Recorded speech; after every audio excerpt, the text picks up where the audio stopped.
When God created the world and everything in it, He made man in His own image to live here and take care of the world. However, humans started doing evil things and stopped following His commands. They did not pray to Him, and they only cared for their own comfort. God decided to destroy the earth and everybody in it. There was only one man who loved God, Noah. Noah loved and worshipped God. He believed in God even though nobody else did. He also taught his family to love and fear God. One day, God spoke to Noah.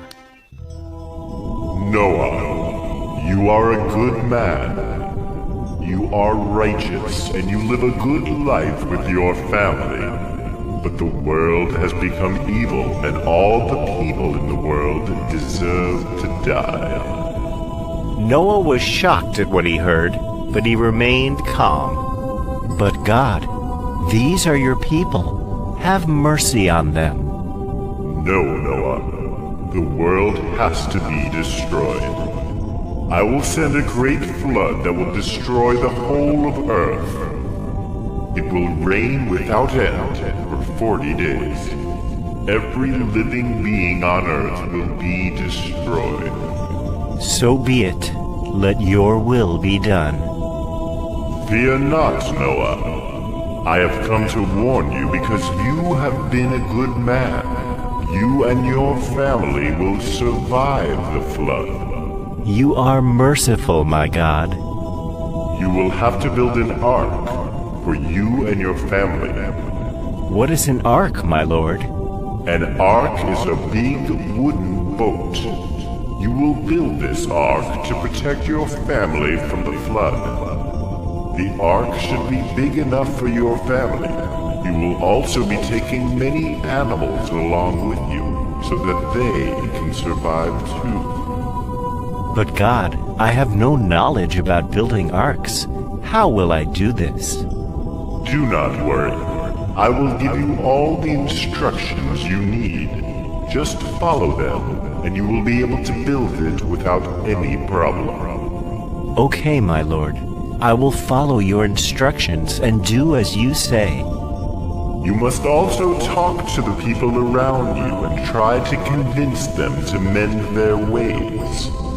Tell them to turn to me, pray to me, and fear me. Tell them to be kind and do good things. Tell them to stop being selfish and live a good life. I will do as you say, my lord. And as God instructed, Noah started to cut down trees. He made big planks out of the wood to build his ark. People started noticing what Noah was doing. They gathered around him as he shaped his planks and piled them up. They were curious.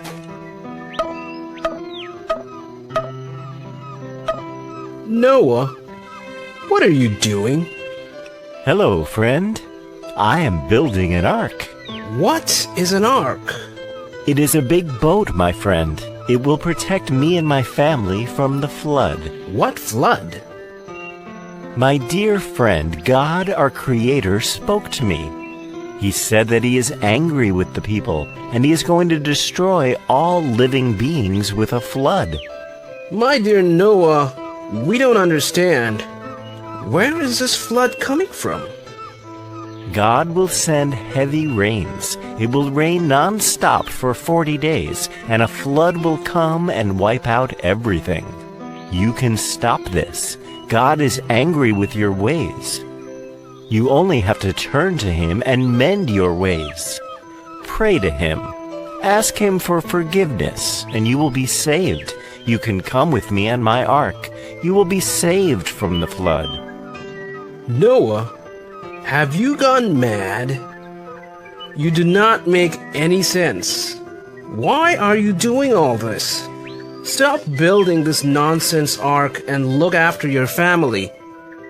Sorry, my friend, this is my work. God has asked me to do this. I have to obey Him. I will build this ark as He has told me. The villagers laughed loudly and returned to their homes. By now, Noah had gathered all the food grains, the seeds, and the animals. He stored the food grains in the ark. God then made the animals arrive in pairs. Every animal and bird on the earth waited in line patiently to enter the ark. There were lions, tigers, elephants, snakes, parrots, zebras, everyone. 2 by 2, they entered the ark. Then Noah called to the villagers and once again invited them to enter his ark. The people still refused to believe in him. They could not understand why he was collecting animals and placing them in the ark. They continued to sin against God, and they refused to enter. You said it would rain for 40 days, Noah. I don't even see a drip of rain anywhere. Do you still think that you're making any sense? Do you really think that this God is going to save you? You have been making a fool of yourself and trying to make us all fools as well. I believe in my Lord. He will never abandon me. He has always guided me to do what is right. I am still inviting you to join me in the ark. You will be saved. We are not coming into your stupid ark. You can do as you please. Just leave us alone now. Once Noah had completed filling up his ark with the animals, God told Noah to assemble his family and bring them into the ark. Once they had entered the ark, the door was closed and the ark was sealed shut. As soon as the ark was sealed, the first drops of rain began to fall on earth. The villagers were amazed, as there had not been any rains for a very long time. Soon it was raining heavily, and big thunderclouds gathered all around the village. It continued to rain for days, and soon the water was flooding the village. The ark then began to float over the water. People in the village were running for shelter as their homes had been swept away by the flood. Meanwhile, Noah, his family, and the animals he had brought with him were safe and warm in the ark. It rained heavily for 40 days, and in the end there was nothing but water all around. All living beings were drowned, and even the highest mountains were covered by the flood. Noah looked out of the window of his ark and could see nothing but water all around. After 40 days and 40 nights of rain, it stopped raining. The water level slowly started coming down. The ark continued to sail with Noah's family and the animals. They kept sailing in search of dry land. After many days, Noah sent a dove out in search of dry land. The dove returned as it could not find any place to make a nest. The water still covered every patch of dry land. Noah waited for 1 week and then sent the dove out again. This time, the dove returned with an olive branch. This meant that the water levels had come down. Noah waited for 1 more week, and this time, when he sent the dove out, it did not return. This was a sign that the water had come down and there was dry land. Soon the ark came to a stop on top of a dry mountain. Then God spoke to Noah. Noah, it is now safe for you and your family to leave the ark. You can step out to the land. You can now lead a new life with your family. Release all the animals. Let them once again roam the earth. Thank you, my Lord. I am thankful for your love and faith in me. You have kept me safe through all this. My family is alive and well because of you. We owe our lives to you. You are a righteous man, Noah. Your faith in me has saved you. Your family has been saved because of your good deeds. I promise that I will never again send the floods. As a reminder of this promise, God created a beautiful rainbow. Noah and his family lived for a long time on earth. They had many children, and soon Noah's children and grandchildren were spread all over the world.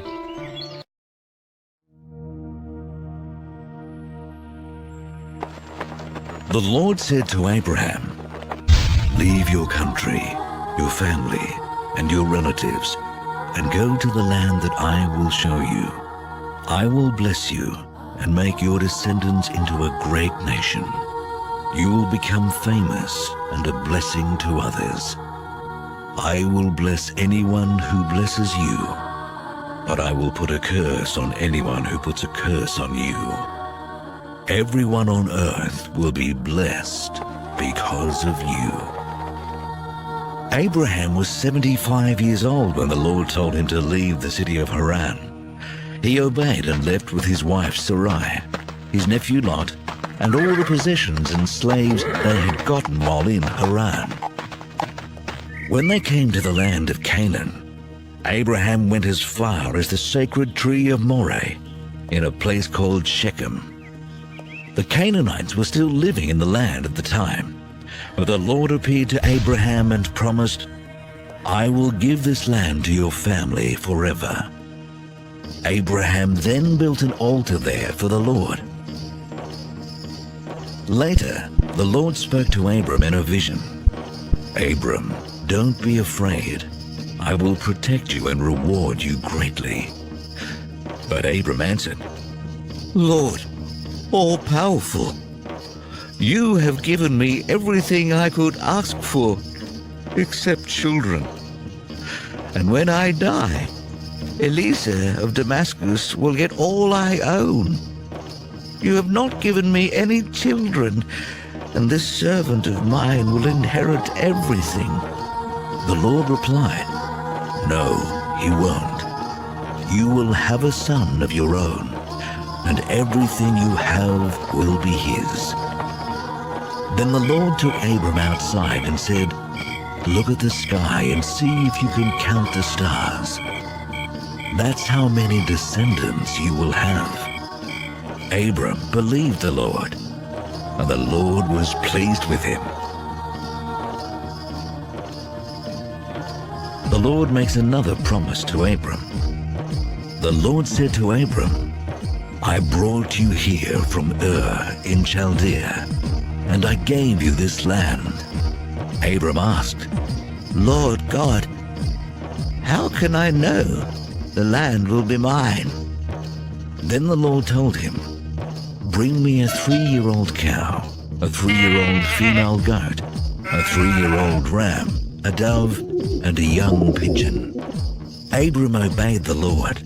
Then he cut the animals in half and laid the 2 halves of each animal opposite each other on the ground. But he did not cut the doves and pigeons in half. And when birds came down to eat the animals, Abram chased them away.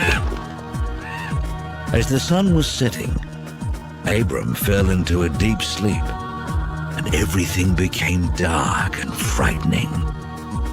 Then the Lord said, "Abram, you will live to an old age and die in peace.